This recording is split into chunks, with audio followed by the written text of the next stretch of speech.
अस्सलाम वालेकुम वरहमतुल्लाहि वबरकातुहू। आपकी परचेजिंग पावर कम हो जाती है, आपकी खरीदने की सलाहियत आपकी कम खुल जाएगा। वक्त गुजरते वक्त के साथ क्लास स्टार्ट हो गई। बन सकता है ना आपको किसी चीज आपको पता होगी कि So, Bismillahirrahmanirrahim. आपके पास Starting lecture with the name of Allah Subhanahu wa Taala. हमारा पहला हमारा तरबियत का मौजू जो कराए मुस्लिम है वो चल रहा था।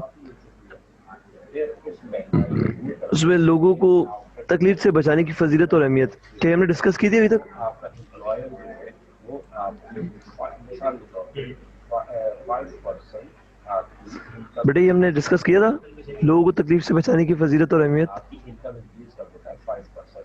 आप जो है हेलो मेहनत की है, आपका साल भर आपके जो है वो जी भाई, हेलो 5% जो है आपकी तनख्वाह में बढ़ा रहा दूसरे हदीस रसूलुल्लाह दूसरे से दराजियों सही आप सल्लल्लाहु अलैहि वसल्लम का इरशाद है मुस्लिम वो है जिसकी ज़बान और दस्त से दराजियों यानी हाथ की तकलीफ़ों से दूसरे मुसलमान महफूज रहे, और मोमिन वो है जिसकी तरफ से अपनी जानों और मालों के बारे में लोगों को कोई खौफ व खतरा ना हो। दूसरी हदीस ये रसूलुल्लाह सल्लल्लाहु अलैहि वसल्लम ने फरमाया अल्लाह की कसम मोमिन नहीं, अल्लाह की कसम मोमिन नहीं, अल्लाह की कसम मोमिन नहीं। अर्ज़ किया गया या रसूलल्लाह कौन मोमिन नहीं? आप सल्लल्लाहु अलैहि वसल्लम ने फरमाया वो आदमी जिसके पड़ोसी उसकी शरारतों और आफतों से खाइफ रहते हों। क्लियर है बेटा? हम नियत करें भाई हम जो है अपने किसी पड़ोसी को तंग नहीं करेंगे, हमारी जात से किसी को इंशाल्लाह तकलीफ नहीं होगी भाई, ज़बान से हमारे हाथ से इंशाल्लाह।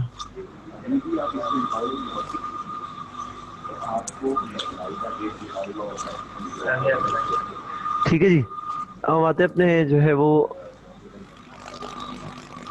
प्रेजेंटेशन पे, वीडियो पे।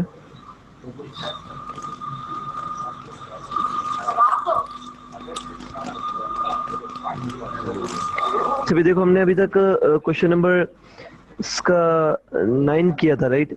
अब इसमें जो है 9, 10 मैंने आपको उस दिन होमवर्क दिया था।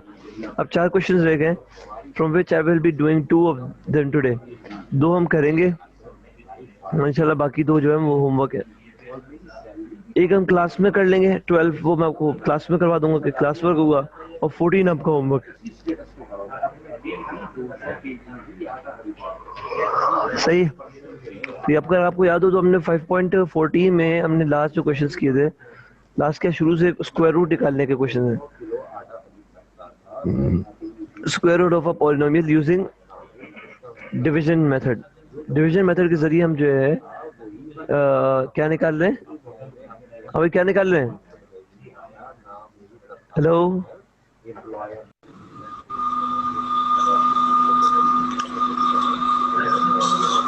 सब अपने माइक को अनम्यूट कर दे बेटा। हेलो, तो हमने डिस्कस किया था लास्ट क्लास में क्वेश्चन नंबर 9 जिसमें हम स्क्वायर रूट निकाल रहे थे। ठीक है, उसमें था कि what should be added to the expression to make it a perfect square. सही है, इसमें भी हम लोग स्क्वायर रूट ही निकालेंगे क्वेश्चन नंबर 11 और 13 में। इन सवाल थोड़े चेंज हैं, अगर आप इसको नोटिस करो तो क्वेश्चन नंबर 11 में वो कह रहा है for what value of P 4a4 plus 4a minus 3a square minus pa plus 1 will be perfect square। तो परफेक्ट स्क्वायर कब होता है? हाँ भाई, परफेक्ट स्क्वायर कब होता है?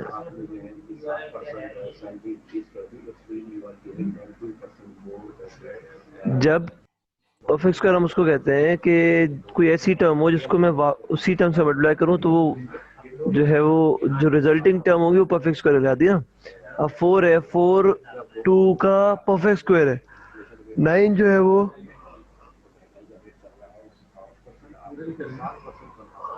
3 का परफेक्ट स्क्वायर है, 16 जो है वो 4 का परफेक्ट स्क्वायर है। ठीक है, तो जब हम स्क्वायर रूट निकालते हैं तो हमें वो टर्म पता चल जाती है कि जिसको हम वापस उसी टर्म से मल्टीप्लाई करें तो वो परफेक्ट स्क्वायर बनेगा। ठीक है जी। तो हम स्क्वायर रूट कैसे निकाल लें, वही डिवीजन मेथड। अगर आप नोटिस करें, मैंने फॉर एग्जांपल यहाँ पे 4a4 plus 4a cube minus 3a square minus pa plus 1, इसको मैंने डिवीजन की जगह पे रखा। और आपका एक वैल्यू जो 4a4 के लिए मैं निकाल रहा हूँ, ऐसी वैल्यू जिसको वापस से मल्टीप्लाई, मतलब उसी टर्म से मल्टीप्लाई करूँ तो 4a4 आ जाए। तो ऐसी वैल्यू एक ही है, वो 2a स्क्वायर है। 2a स्क्वायर इधर, 2a स्क्वायर इधर लिखा और 2a स्क्वायर ऊपर लिखा। 2 प्लस 2 4a स्क्वायर इधर इधर आ गया, आ गया। ठीक है, नीचे में plus 4a cube minus 3a square में उतार लिया। सही है। अब ये 2 प्लस 2 4a स्क्वायर हो गया। अब हम सोचेंगे 4 स्क्वायर को मैं किससे मल्टीप्लाई करूँगी 4a क्यूब आ जाए।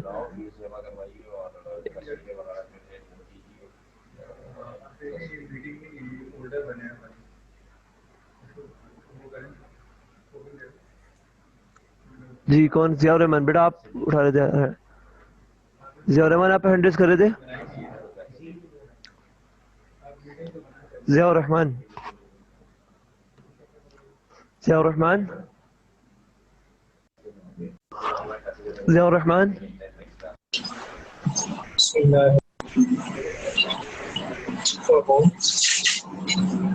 So today we are continuing the exercise 5.40. We were left with just 4 questions, and inshallah we will finish it today, so that the whole 5 chapter will be complete.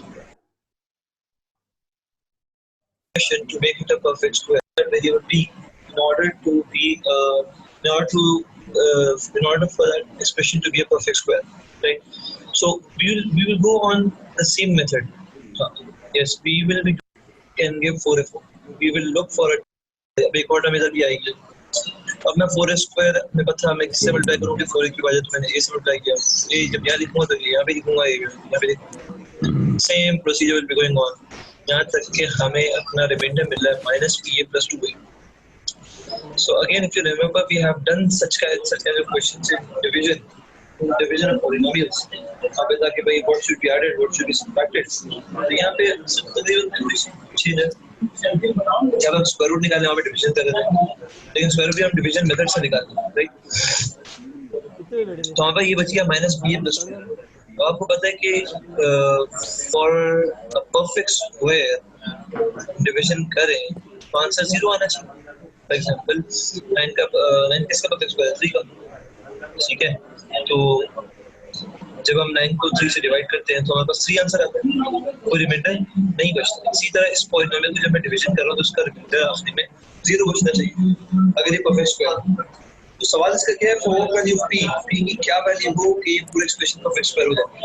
तो it means ये पूरा जो reminder बचा है इसको 0 होना चाहिए इस एक्सप्रेशन को परफेक्ट स्क्वायर होने के लिए, राइट?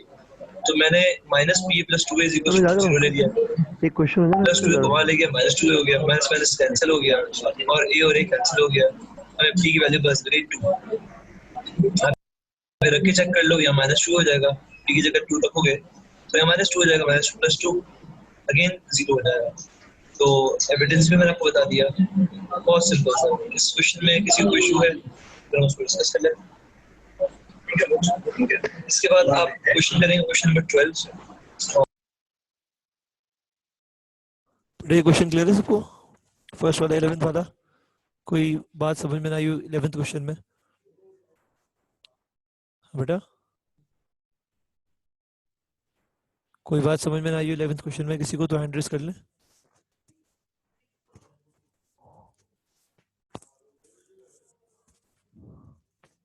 क्लियर है?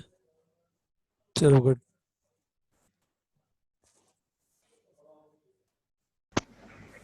हेलो जी फहद,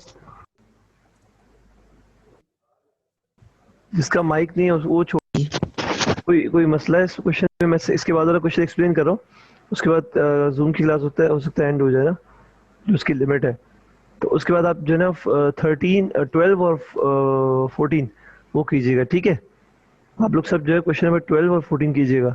अब ये क्वेश्चन नंबर 13 समझ लें, इसमें कोई इशू तो मैं वो समझा देता हूँ और फिर हम 13 डिस्कस करें, राइट? अच्छा जी,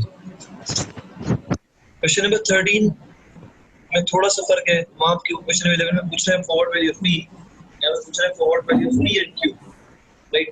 बहुत स्लाइड से डिफरेंस है। अब एक वैल्यू ले, दो वैल्यू करना अपने सेम प्रोसेस कैरी ऑन अपने सेम तरीके से करना है। वही डिवीजन मेथड है। आप नोटिस करें 2x square 4x square again 4x square को 3 से मल्टीप्लाई करोगे तो 12x क्यूब आएगा। Same methods carried out. आखिर में आपका आंसर ये आ रहा है x minus 24x plus q minus 16। Perfect square होने के लिए कितना होना चाहिए? एक्सप्रेशन 0 होना चाहिए।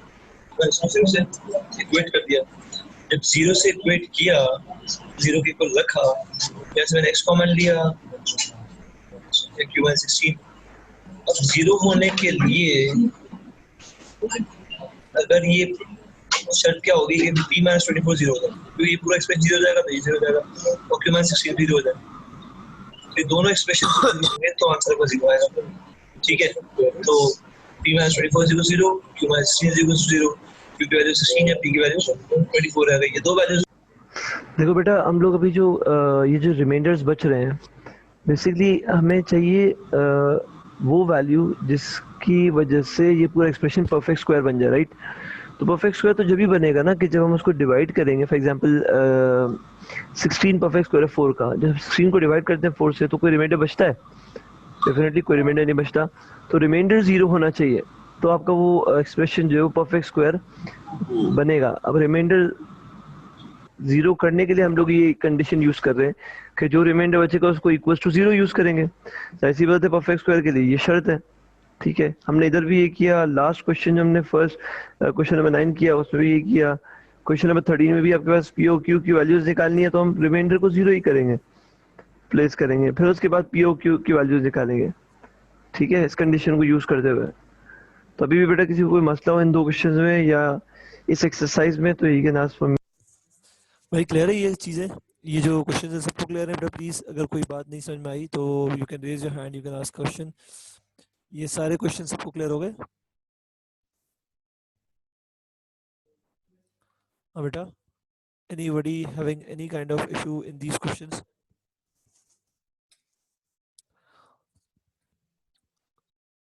He can raise his hand. Question number 12 and 14 जो आपका मैंने यहाँ पे 14 लिखा हुआ है, क्वेश्चन नंबर 12 भी 12 एंड 14 दोनों होमवर्क है। ठीक है, सही है। अभी भी मजीद इसमें कोई भी बात पूछनी बेटा पूछ ले। हमारा चैप्टर 5 अल्हम्दुलिल्लाह आज फिनिश हो गया। कोई भी चैप्टर 5 में रिलेटेड कोई ऐसी प्रॉब्लम हो जो आपको ना समझ में आ रही हो, चाहे वो किसी भी टॉपिक से रिलेटेड हो, we can discuss that right now. तो आप बता दें।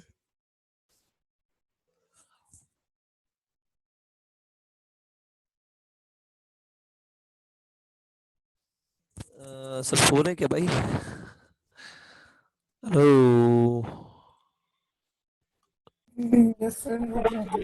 माशाल्लाह माशाल्लाह, सब समझ में आ गया। आशिर, अहमद हुसैन,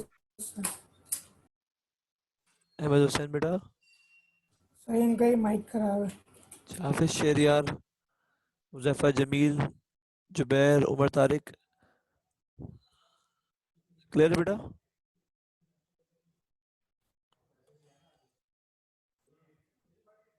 चलो अल्हम्दुलिल्लाह। तो भाई इंशाल्लाह इसको अल्हम्दुलिल्लाह इसको कंप्लीट कर ले टिल 5.14 और कल इंशाल्लाह हम लोग चैप्टर नंबर 6 स्टार्ट करेंगे इंशाल्लाह। ठीक है, ठीक है इंशाल्लाह। अस्सलाम वालेकुम।